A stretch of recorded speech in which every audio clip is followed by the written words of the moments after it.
የተዛወረ ስድብ። በአንድ ገጠር ቤተ ክርስቲያን እሁድ ጠዋት ከቅዳሴ በኋላ ሽማግሌዎች በአንድ ብርቱ ጉዳይ ምክንያት ተሰብስበዋል።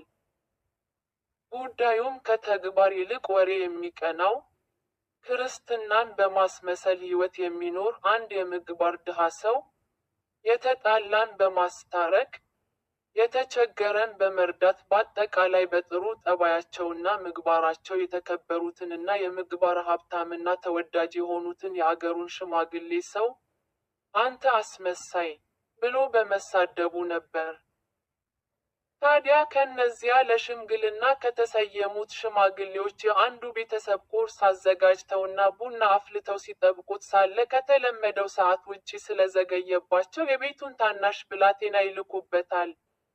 መልእክተኛው ብላቴና ደርሶ አባቱን እማማ እንዳለችህ ለቁርስ እየጠበቅንህ ነው ትቆያለህ ወይ ብላለች ይላል። አባትም ስድብ ተዛውሮብን እሱን ለማስተካከል ሽምግልና ተሰይመናል ስለይህ ትንሽ መቆየቴ ስለማይቀር አትጠብቁኝ ብለህ ንገራት ሲል መለሰ ይባላል።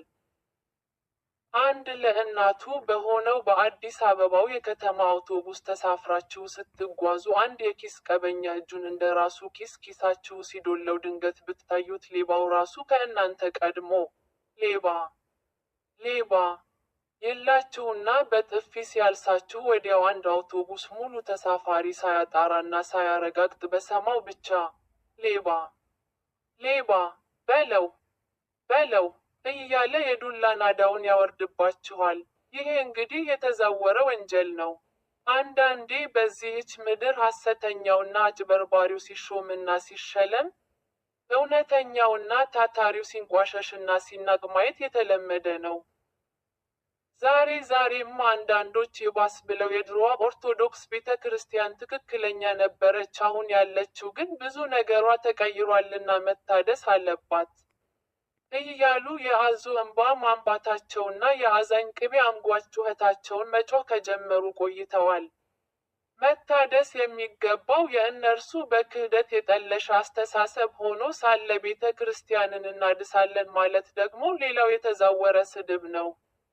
እንዲህ እያልን ብንፈልግ ዛሬም ብዙ የተዛወሩ ስድቦችና ከባባድ ወንጀሎች ሞልተዋል። ስለይህ የቱንም ያህል ጊዜ ይፍጅ እንጂ እኛ ግን የተበላሸውን ለማስተካከልና የእኛ ያልሆነውን ሁሉ ወደ ቦታው ለመመለስ ተግተን መስራት ይጠበቅብናል።